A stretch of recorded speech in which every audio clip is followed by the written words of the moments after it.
All right, welcome in, everybody. Episode number 6 of the College Hoop News Podcast. I'm your host, Tony Patelis. Tonight, we'll be talking Big East hoops. The Big East has been one of the better conferences in college basketball for a long, long time. And I'm not sure much changes this season. Looking ahead, there's some really interesting storylines in the league. Obviously, Patrick Ewing taking over at Georgetown. St. John seems to be on the rise again. Chris Mullins has done a really good job with that team and roster. Villanova looks to be another top 10 team and probably the favorite in the conference, in my opinion. So there's plenty to talk about tonight. I'm going to bring in my guest right now, Brad Callavaro from bustingbrackets.com. He's going to join me, and we're going to break down the league. Brad, how are you? I'm great, Tony. How are you? I'm good. Thanks for joining tonight. No problem. Let's get right into it. I think the league will be deep again, Brad. You're probably looking at 6, maybe even 7 NCAA bids.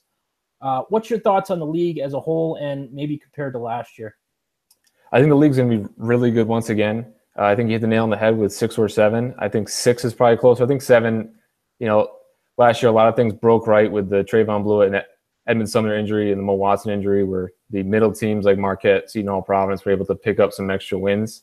And I see the league kind of similar to last year before those injuries, where there's 4 teams I think are head and shoulders above. And that would be Xavier, Providence, Seton Hall, and Villanova, to last year where it was Creighton instead of Providence and Butler instead of Seton Hall. In terms of where the Big East stacks up, I think they're probably the 3rd best league behind ACC and Big 12.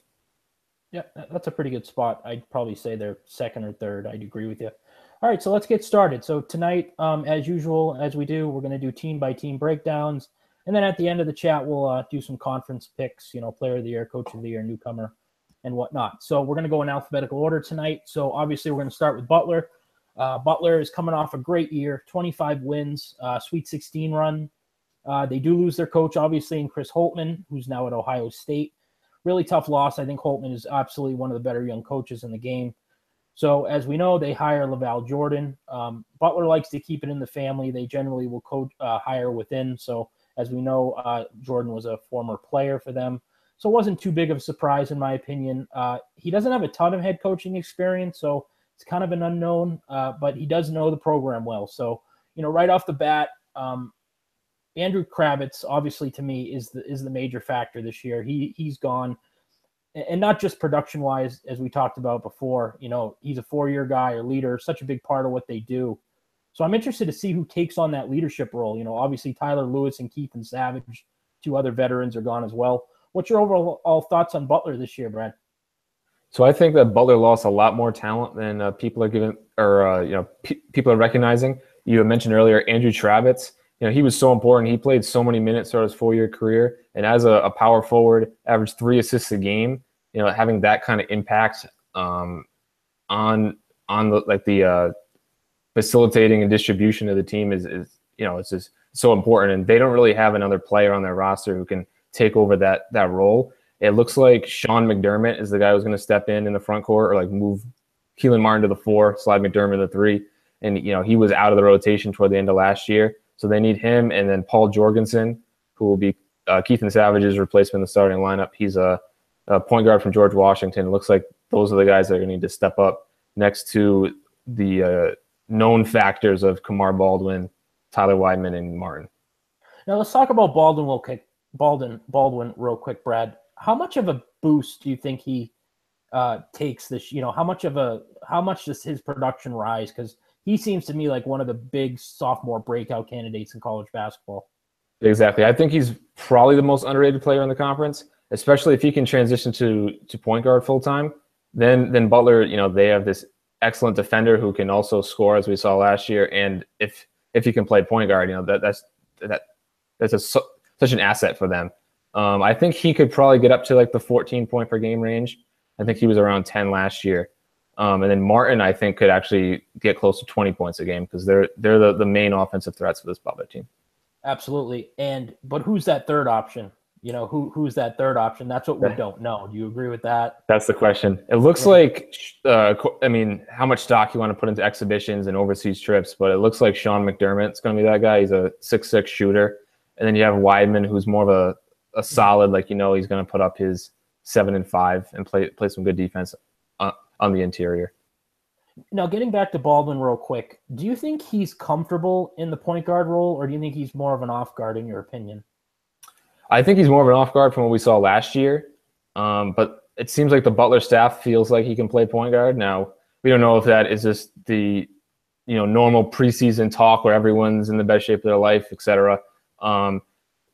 But I think he's going to start the year as a two guard next to Jorgensen, but he could see some time behind him along with the freshman Aaron Thompson. Okay. And let's talk about the front court real quick, Brad. Obviously Tyler Weidman is the main guy up there. But, I think a guy like Nate Fowler could possibly step in and see a bigger role. Maybe Joey Brunk could see a few more minutes as well. Do you think either of those guys can make a bigger impact for this team? I do. I think Fowler really surprised last year with his ability to shoot the ball and like his offensive skill, but he's not very mobile and he's not very athletic. So I'm not sure if he could play next to Weidman for extended stretches. That's why I think that McDermott will get the nod in the starting lineup over him. But he did prove he was very skilled. And Brunk, we don't really know too much about him. He had the red shirt last year, I think, after his father passed away, but he was a pretty highly ranked recruit. I think he's more mobile and more athletic than Fowler, but less skilled. So it'll be interesting to see if Butler's willing to play this two big lineup and see how far that can take them. Yeah. Do you think depth is an issue at all? I know that they have a couple solid newcomers. Christian David, a 4-star kid. I know he was dealing with an ACL injury. Obviously, Aaron Thompson is another kid that's really good, supposedly. Do you think those guys will have to see a role with this team? And do you think depth is an issue at all with this club? I would say not necessarily an issue, but it's definitely a question mark. The guy Henry Badley, he was probably the last guy in the rotation last year. He's like a 6'4", kind of like defensive wing, pretty athletic. He's probably going to see some more time. I would expect him to be the first wing off the bench in the early part of the season before Christian David is fully back to speed. But David seems like he's a very good prospect. He's like 6'7", like a guard/wing. He can shoot the ball. So I think they need between Fowler, Brunk, David, and Thompson. I think they probably need at least two of those guys, to be solid contributors early on. Yeah, and you mentioned Sean McDermott. Can you give us a little background on him and what he does well and what you think he can bring to this team? So he's just like a 6'6". I think he's primarily a shooter. At least that's what we saw last year. I think he shot probably around 36% last year. Just off the top of my head. I think he fits well with his size at 6'6" for the wing, and you can slide Martin down to the 4. So I think he's a good fit in that lineup, especially because they need some shooting because Weidman's not a shooter. Jorgensen, I don't think he's known as a shooter, but I think he's a capable shooter. So he provides like some nice spacing for Martin and Baldwin to do some work on offense. All right, and obviously we'll have to keep an eye on new system, new coach. That's always a big adjustment for a team. So. I have Butler at 5. I think I feel a little bit better about this team than you do. And where do you have? Yeah, I had them at 7. Okay. I thought I was low on Butler, but the coaches in the preseason picked them 8th. I think partly because, as you mentioned at the top, LaVall Jordan only 1 year of head coaching experience, and it was on a totally depleted Wisconsin-Milwaukee team. So they finished at the bottom of the horizon, but their roster was terrible. So what can you glean from that? Most of his coaching recognition comes from his time at Michigan as an assistant. Yeah. So in essence, he's almost a rookie head coach. Yeah, for sure. I was kind of surprised they were that low. I could see 6, 7, but 8 was very surprising to me. So, all right, we'll see how Butler does this year. Let's move on now. We're going to move on to Creighton. Creighton was a team last season, got off to an excellent start, as we know, 18-1. Then Mo Watson unfortunately tore his ACL, and pretty much everything changed. Before the injury, they looked like a team that could make a deep run in the tournament, legit top 10 team. So looking ahead, they have some key guys to replace, obviously Watson, Cole Huff, Justin Patton, the guy who got drafted last year. So it's not an easy task to replace your point guard and a really good big in Patton. Good news is Marcus Foster's back. He's a guy that could probably average 20 a game. Also, Kyrie Thomas, who is probably one of the best two-way players in college basketball, really undervalued kid. So they're going to need to get contributions from guys like Ronnie Harrell, Caleb Joseph, transfer from Syracuse as well. What's your take on Creighton there, Brad? So I'm actually pretty high on this Creighton team, but it's one of the things where whatever point that I would make in favor of Creighton, you could easily refute it, right? They lost their big point guard. Justin Patton's gone. They don't really have a replacement for him. They lost 3 other rotation guys: Huff, Zierd, and Hansen. Huff was a starter. So I don't really have a great take on them. I know they lost to Minnesota in their secret scrimmage, but Caleb Joseph didn't play. In their exhibition the other night, Caleb Joseph came off the bench and Mintz was the starter. But with the minute allocation in exhibitions, it's so widespread that it's hard to really glean a rotation. But it is interesting that Martin Krompel started at center both games. He's someone who I didn't really like last year. I thought he really struggled, especially in pick and roll defense. But if he can make a sophomore jump enough to be in the starting lineup, Creighton could have a producer, like a out of nowhere producer, which would definitely help their team. As you mentioned before, Foster and Thomas are 2 of the best players in the Big East. So as long as they're playing at a high level, Creighton should be competitive and probably a bubble team. But personally, I would lean NCAA tournament for Creighton. Yeah, kind of like Butler, we just don't know who that third guy is going to be, that third option.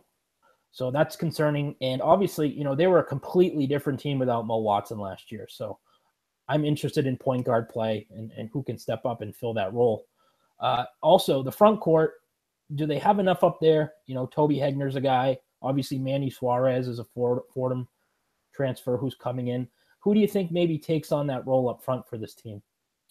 So it looks like right now they're going to go Hegner at the 4, Krompel at the 5, Ronnie Harrell off the bench.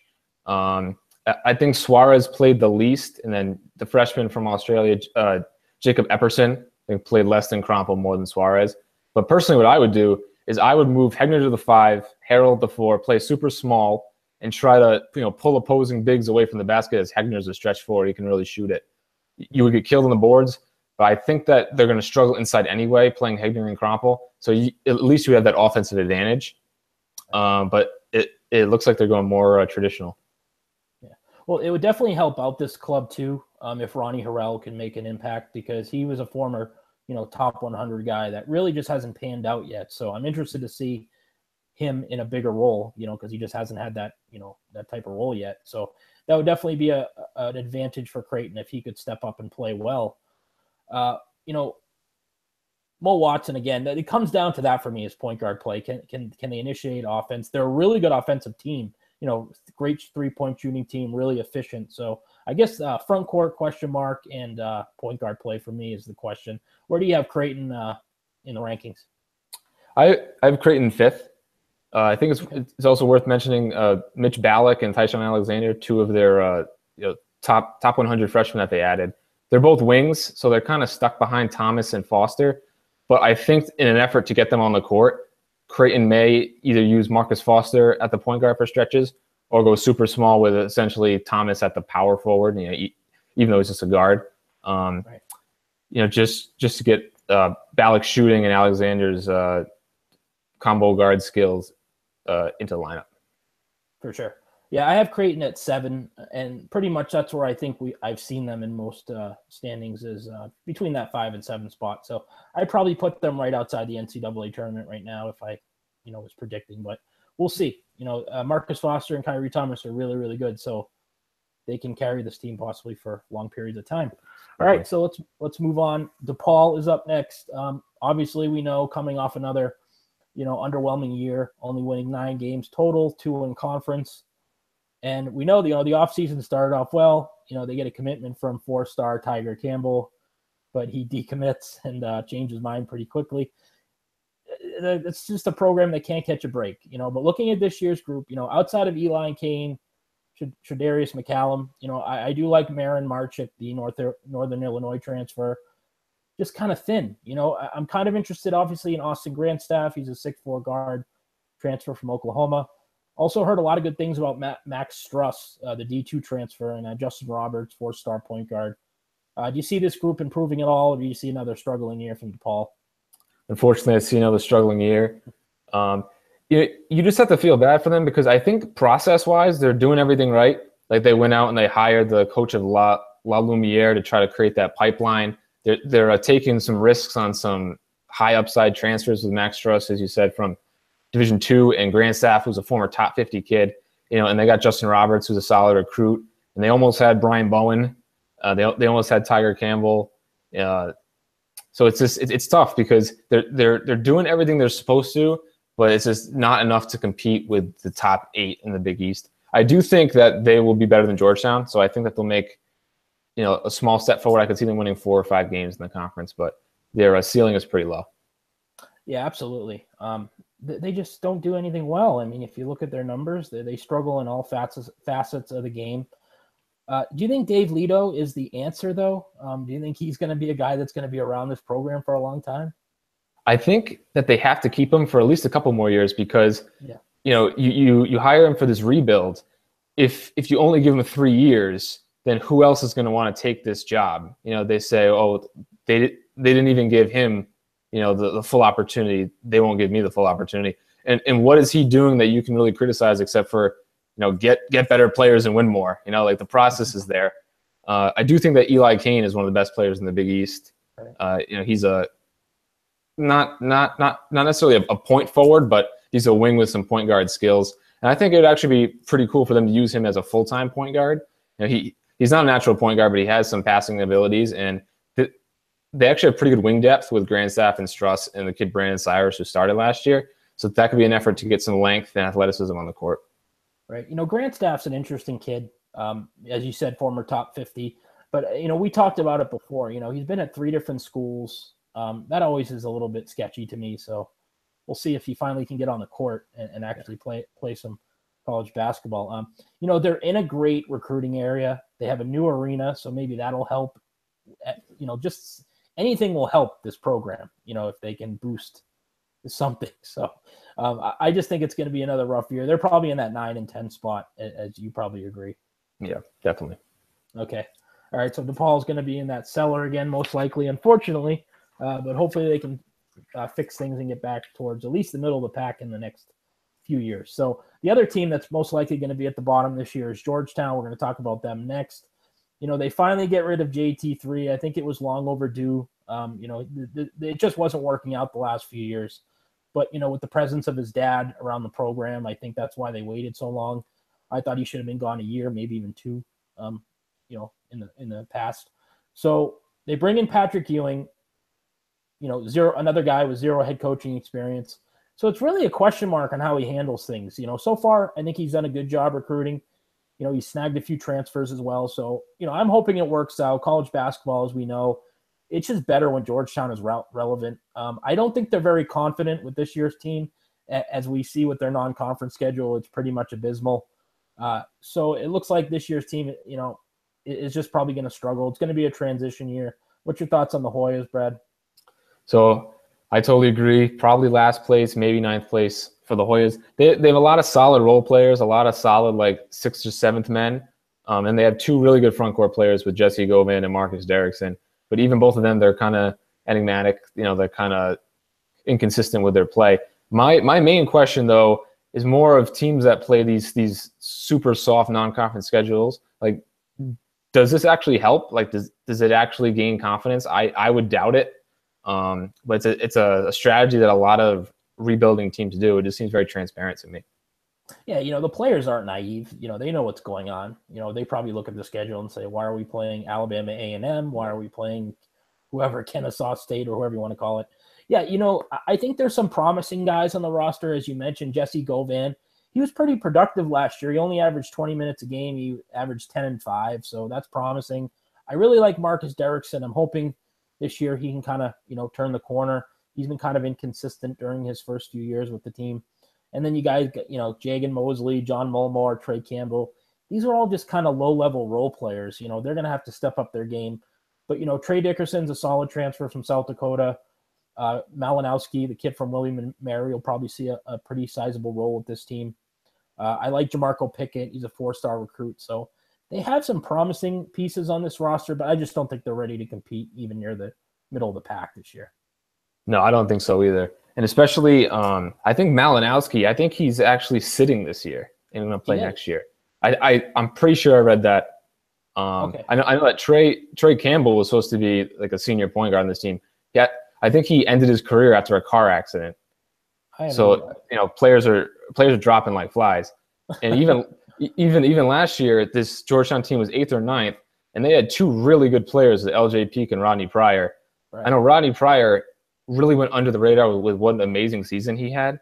He went from a junior Robert Morris, where he averaged 18 points a game, 3 turnovers, 43% from the field, and 29% from 3, to a senior at Georgetown, where he averaged 18 points a game, cut his turnovers in half, shot 48% from the field, and 41% from 3 on twice as many makes.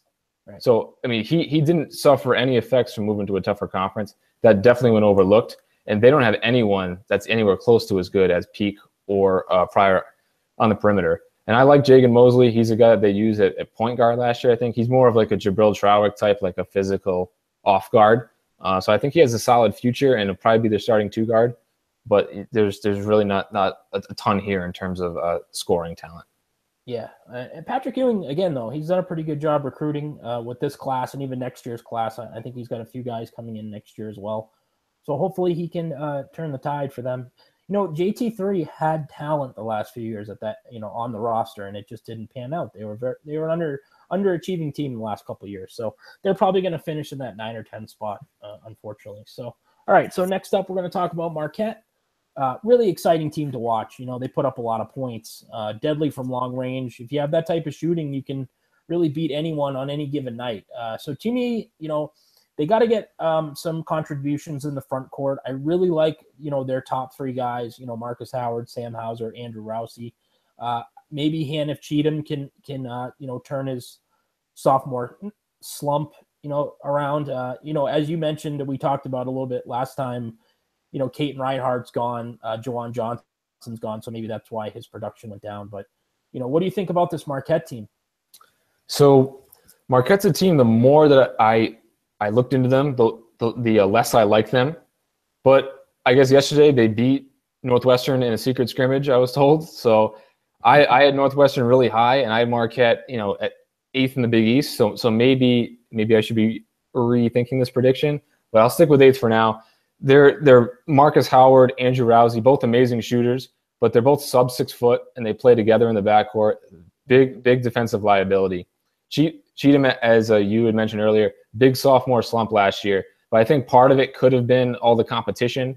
Right. Now that his only real competition is the freshman Jamal Cain, and they can both play together, for a pretty large amount of time, I think he should feel more confident in his role. And offensively, I like that perimeter trio. It reminds me a lot of the Portland Trailblazers with Lillard, McCollum, and Turner. That's why they gave Turner all that money, I think, where Turner can handle the ball. He can let the shooters run off screens and just give them more shooting opportunities. I think Marcus Howard could make the biggest one of the biggest jumps in the Big East in terms of a breakout player. But the front court is a major question mark. The guy Matt Held, he's a defender rebounder type, and they're losing Luke Fisher, who was this great paint scorer, interior scorer. So it's going to be interesting to see who can fill that void. Yeah, you have Helt, as you mentioned. Harry Froling, the SMU transfer, he's somewhat intriguing. And then Theo John, the recruit who's coming in. So it'll be interesting to see what they do with that front court and who, steps up and takes on a bigger role. What do you think about Sam Hauser? Because to me, he's a really tough guy to guard. He's like a stretch, guy that can hit 45% from 3 last year. What type of season do you see him having? I think he could have a really good season. I was surprised that he was able to carve out so much playing time on that veteran roster with guys like Reinhardt and Johnson, who came off the bench behind him. He's very steady, great shooter, excellent stretch 4. I'm not sure he's a great rebounding presence. I wouldn't be surprised to see him move to the small forward for stretches and get Theo John and Froling on the court together, or Theo John and Held on the court. I guess that the Marquette staff really likes Theo John. I guess he's a really physical, imposing presence early. Yeah, well, obviously defense is a main issue with this team too. They were 255th in the country last season, gave up 75 points a game. So that's got to get improved. But again, they can knock down threes. They're probably the best perimeter shooting team in college basketball. I think they were last year. So Marcus Howard is just an absolute, unbelievable shooter. So where do you have Marquette in the rankings? I have them 8th. which is probably a little lower than most people. But in terms of their defensive question marks, their front court question marks, and I don't think that they have a lot of depth, especially when Frawling is out. It's pretty much just Jamal Cain and Theo John off the bench. They have this kid Sakara Neem, who's like a combo forward who sat last year, and then Greg Elliott, who's like an athletic combo guard who's like a late stock riser. But I don't see them being like too, ready to make a huge impact right away. But Kane and John should be pretty good, but that only gives them 7 semi-reliable players. Yeah, I would probably put them in that 6 to 8 range if you're asking me today. Okay, so we're going to talk about Providence next. Ed Cooley, again, we underestimate him, and Providence goes out and has a big year. Last season, they lose Chris Dunn, they lose Ben Bentel, and you think they're going to take a step back, and they win 20 games and they're an NCAA tournament team. He's really one of the more overlooked coaches in college basketball. They're just really experienced, really deep. 9 players back who average 10 plus minutes a game. As I said, one of the more experienced teams in college basketball. Even with the issue of Emmett Holt possibly missing the season with an injury, I still feel okay about this team because of their solid depth. So maybe they can overcome that. What's your thoughts on the Friars? So I really like Providence. We've had the luxury of being able to see them play 2 high-level exhibition games. They looked great against UConn, shot the ball really well, pretty much dominated them. And then yesterday against Carleton, who's the best team in Canada, they got hit pretty good. They lost by about 10, 30 fouls in the first half. It was a disgusting game. No one played well. I think Rodney Bullock probably played like 6 minutes. He had 4 fouls in the first half. It was just a total train wreck. So we've seen both sides. I think obviously that they're more up in the middle, between their two performances. I think that they're probably a top 25 team without Holt. The thing about losing Holt is he's their only center who could stretch the floor. He was very good in the pick and pop, and he could also score inside. And the guys Khalif Young, Nate Watson, Dejor Dickens, they don't have the same offensive skill. So it's going to be interesting to see what effect that has on this Providence team. Yeah, the guy for me that might be the X factor is Alpha Diallo. The positive about him last year was he played a ton of minutes. He didn't put up huge numbers, but he really played well down the stretch. I mean, I think he started to figure things out. If he could be that third option behind Bullock and Cartwright, I think this team can be pretty good. And I think Kyron Cartwright, as we've talked about before, is really one of the more better point guards in college basketball. What do you think about Diallo? And also give us your thoughts on Cartwright. So I really like Diallo. He's 6'7". He plays the 2 guard. So he always has a size mismatch, and they really like to get in the ball in the post a lot or in the flex where he can hit like a runner over a small defender. He's not a very good 3-point shooter, but he's a very good free throw shooter, which suggests that maybe he could add that into his game. He's a very good defender, and when they inserted him into the starting lineup about halfway through Big East play last year is when they really turned the corner and made that NCAA tournament push. So he's absolutely a key piece, absolutely the X factor. In terms of Cartwright, he's an unbelievable point guard, great passer, super quick with the ball, great transition player. He did not play well yesterday, but I'm sure that's just an aberration. We've seen so much from him over his 4-year career. And I think the one guy who does not get enough credit is Jalen Lindsey, who did not play in either of the exhibitions, but he averaged, I think, 10 points a game last year. He's a big 3-and-D wing, shot 46% from 3 last year, 6'7", can play 2 through 4, and is the best defender. So they have a lot of quality veterans who have played a lot of minutes. Their only, I think, weakness would be, what's their ceiling? They have a bunch of pieces, but I don't know if they have the talent to compete with the top 10 rosters of like USC and Villanova, Wichita State, etc. Yeah, one thing to mention about Cartwright too, he's a lot better shooter than people think. He shot 38% from 3 last year. I don't think people give him enough credit for his shooting ability. And then a couple other guys, that they bring in Mekhi Ashton Langford, who I think is a top 50 guy, so he could see a role in this team as well. I'm sure Cartwright will get the bulk of the minutes at the point guard, but having a guy like that come off the bench possibly is really solid. Absolutely. He was really good in the scrimmage yesterday against Carleton, scoring the ball. He was getting to the rim at will. Hit a couple threes, but his jump shot's a little funky. I think his hands are on the side of the ball, but he played really well. He should be probably the seventh man, and then Isaiah Jackson should probably be the sixth man. He's like a 6'6" physical wing who can really shoot the ball. Pretty good decision maker, great passer, solid defender too. So between the seven of the starters, and then Langford, Jackson, and then Nate Watson, who Cooley says that he really, really likes. He hasn't really been super impressive so far, but he's shown, a solid upside. Between those eight players, that's a really solid top 8. Absolutely. Like I said in the intro, I love their depth. They're a really physical team, good on defense. And Ed Cooley, is one of the best coaches in college basketball. And I think he doesn't get enough credit. And he did a really good job with this club last year. I was really surprised how good they were last year. I really was. I'm lucky enough to get down to some of their games. So it's a really good atmosphere. You've been there before, I'm sure. Yeah, I went to Providence. Oh, you did? For school, yeah. So you did? Yeah, I've been a fan since I was in like 8th grade, which was the first year of Keno Davis. So. Oh, Keno Davis. It's actually a really good place to watch a game. Yeah. And it's not your typical, I don't think, college atmosphere. I think a lot of locals go and stuff. Yeah, it's a lot of older. Like definitely. Older alums and stuff, yeah. Yeah, it's not like one of your on-campus arenas with tons of students, but still really cool place. Not really a bad seat in the building. So, no. All right. So I have Providence at 4. Yep, so do I. Providence 4. I think that they're a clear 4 behind.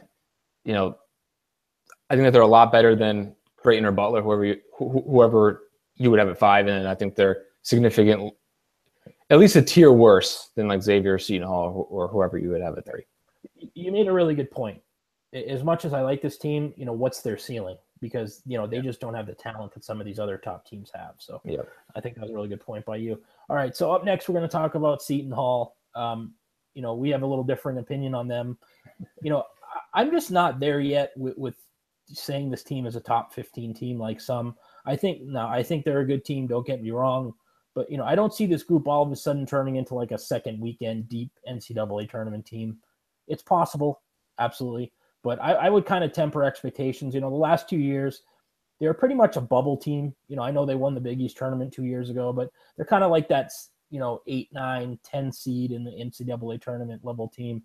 They need other guys to step up besides their big 3, Delgado, Rodriguez, and Carrington. So it'll be interesting to see if somebody, who does that this year. What do you think about the Seton Hall team, and why are you so high on them? So I'm super, super high on Seton Hall. I love their big 3s you mentioned earlier. I think that, Carrington is not necessarily a point guard, but he's played some point guard. He's a great scorer, great slasher. And I think Delgado, with the post presence he had, he can attract double teams, which will make the offense, a lot more spaced.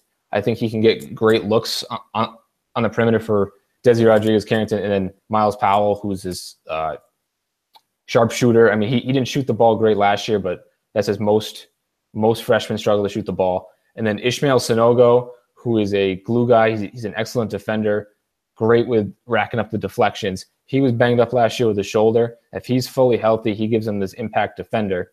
And then Michael Enzi, who's their 6th man, he can play the 4 and the 5, super energy, athletic. He benefited from Sanogo, not being 100% last year. So between those 6, and they have these 2 freshmen who I'm very high on, Sanju Mamashkavili, who's a stretch 4. I think he could add some spacing to the offense, add a nice complement to Delgado's, post presence. And then Jordan Walker, who is a scoring point guard who could move Carrington to the 2 in some lineups. So I think that they're deeper than people think. They have a great starting lineup, and I think that their shooting and point guard woes will be better than people realize. Well, I do agree with you with that. I think they're deeper this year. I do. I think their depth is okay. They need to get better perimeter shooting, though. They were 236 in the country last year, so that needs to get better. I like Miles Powell. I do. I think he could be a pretty good scorer for them. Maybe he's that guy that steps up, when one of those guys is off, because they just can't, those 3 guys, as good as they are, they just can't carry the team night after night. And if they can get contributions from the other guys, I think that's when you can see them maybe step up and be, a BigEast title contender or a second weekend team in the NCAA tournament. So They definitely need to improve on things. They're a horrible free throw shooting team last year. Again, really bad perimeter shooting. So do you think Carrington can be that point guard for them? What do you think about Carrington in that role? Do you think he's better off guard or no? I think he's probably better at the off guard, but I think he will be a capable point guard. I think more of his thing was he wasn't being like a willing passer. He played next to Madison Jones, who was like a pure point guard. So he was on the court to score. And the year before, Isaiah Whitehead was a scoring guard who people thought, couldn't be a point guard. And he excelled in Kevin Willard's offense and is now in the NBA as a point guard. So I think just Carrington being put in that role and being told that he has to distribute more, I think we'll see more point guard skill from him. And then Desi Rodriguez, like his mismatch ability, I think is going to create so many problems for the defense. He's a big physical wing who has the size of a power forward, but he has some perimeter skill. I think his shooting dipped last year, so I think if his shooting gets a little better, then Powell will take the normal freshman to sophomore jump. And then they have this other freshman that I didn't mention earlier, Miles Cale, who's probably their highest ranked freshman. I think that they have some pretty solid solutions to these problems that plagued them last year. Desi Rodriguez is literally a tank. I mean, that kid is so strong. I mean, I really like watching him play. He's one of my favorite players in college basketball. And I think Michael Nessie could maybe see a little bit bigger role with this team this year. He played solid in a smaller role last year. He put up some solid numbers. Yeah, he's a terrific offensive rebounder, and him and Delgado together on the glass really gives them an advantage. Yeah, and Sanogo's a really good rebounder as well. Yeah. So they're an elite rebounding team. That's probably the one thing they did, at that level last year, at an elite level. Everything else they were, kind of mediocre. But last year, unbelievable rebounding team. So I have Seton Hall at third. Where do you have them, Brad? 3-2? I have them at second. Oh, that's right. And I probably shouldn't mention this that we mentioned last time, but I have them ninth in the country, which definitely could come back to bite me. Wow. But that's my Big East hot take for the night. I think 50 is too high for them, but ninth is a pretty big stretch, but we'll hold you to that, and I will definitely. I'm ready. Okay. All right, so up next, we're going to talk about St. John's. Chris Mullen has really done a good job building this roster. They are 100% headed in the right direction, in my opinion. I'm not so sure it's going to be this year when you see them, make the NCAA tournament, but they won 14 games last year. They bring in Marvin Clark and Justin Simon, 2 transfers, who I think will really help. But is that enough to get them over the hump? I'm not so sure. They're also really bad on the defensive end. I think they were 312th in the country last year. So as much as I like what they're doing, I'm not someone who thinks they're suddenly going to win, 24, 25 games and be an NCAA tournament team. What's your thoughts on the Red Storm? See, I think that they are an NCAA tournament team. I think that the Justin Simon and Marvin Clark additions were just so perfect for their roster and how their lineup is constructed. Because Simon is this athletic 6'5", multi-positional wing / kind of combo guard who can defend at a high level, and he's much he's a much better defender than Malik Ellison and Federico Mussini, who he's taking the minutes from. I think that'll be a better fit with the Shamori Pons, Marcus Lovett backcourt. And then their other big issue besides defense was rebounding last year. And Marvin Clark is this big physical power forward. And I think he may not start, but he's definitely going to play at least 20 to 25 minutes a game and hopefully stabilize their front court rebounding issues, because they have good shot blockers with Tarek Owens and Kasumi Akwe. And then they have great scorers with Bashir Ahmed, who plays this small ball 4 most of the time, and then Pons and Marcus Lovett. I actually like the Pons and Lovett backcourt more than the Marcus Howard, Andrew Rousey backcourt for Marquette. I think that Pons and Lovett, they're not only more versatile scorers, but they're also better distributors, and they have a little bit better size, which should help them on the defensive end. Yeah. I do think the one thing with Simon and Clark is they will definitely help on defense. They will make this team a better defensive team. Do you agree with that? Definitely. Veteran presences too. And then Simon was a 5-star recruit, but he just couldn't get off the bench at Arizona. I think he plays a really big and important role on this St. John's team. Yeah, he just didn't pan out there. It just didn't work out for the kids. So he moves on to St. John's, which is a big boost. Where do you think they're an NCAA? So you do think they're an NCAA tournament team?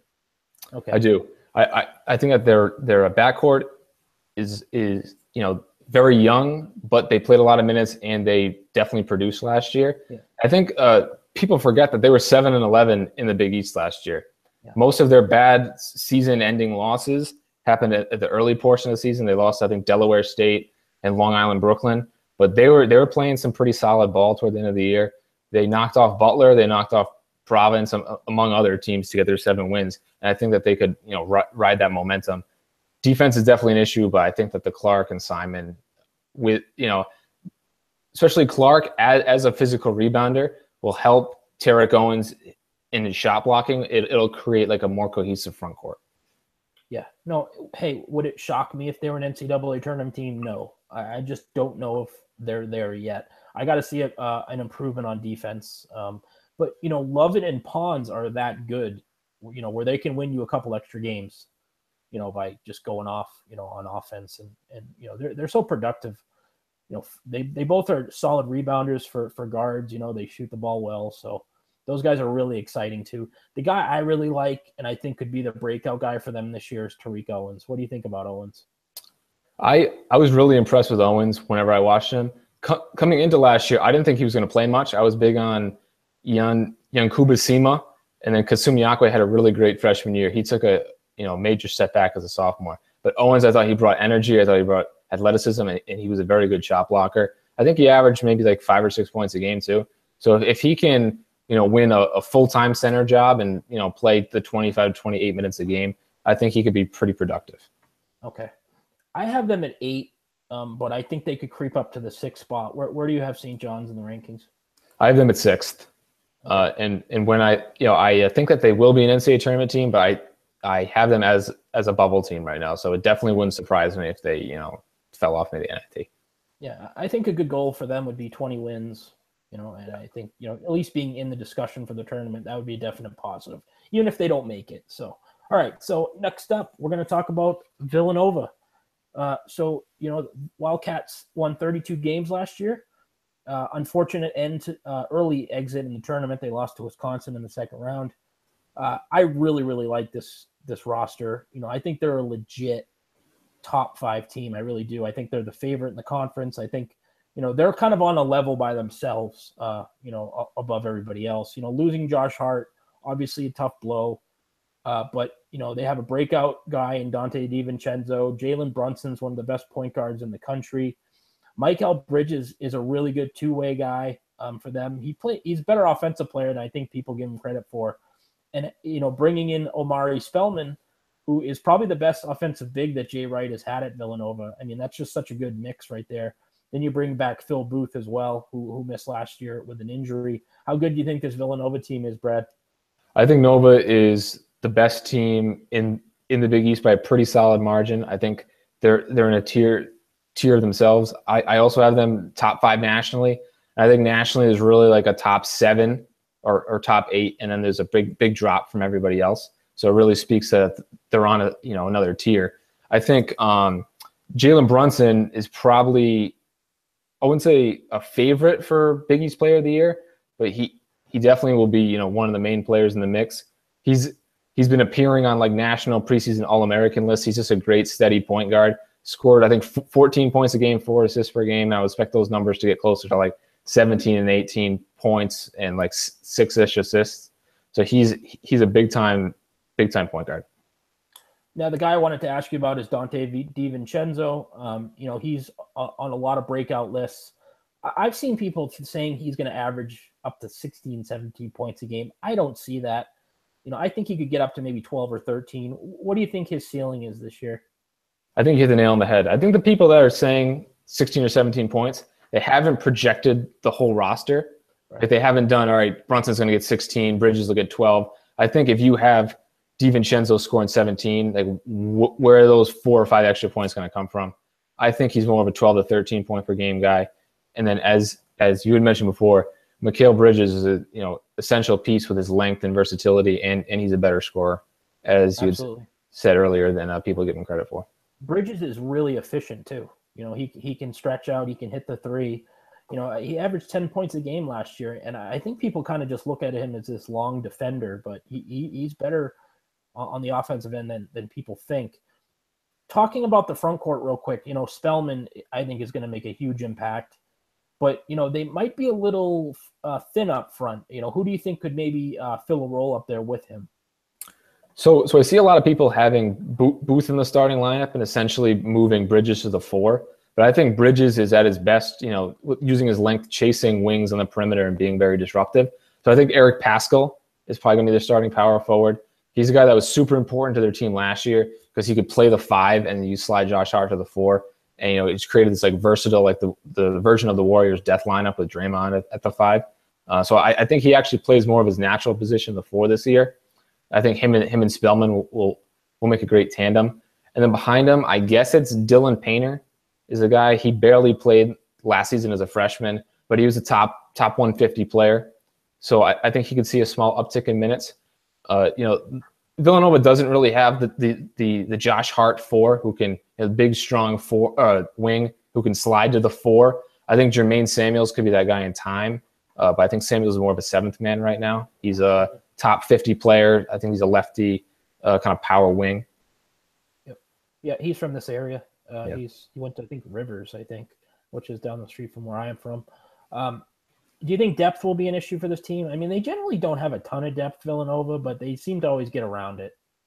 Yeah, I don't think that depth will be an issue I think Booth is going to be one of the best 6 men in the country. He had a great national championship game, as everyone remember, but he was, a solid contributor at the combo guard spot the whole year.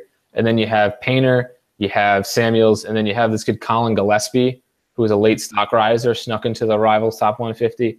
I guess he's been playing really well of late. He'll get some minutes and at the 1 and the 2. So that's a solid 8 right there, or a solid 9.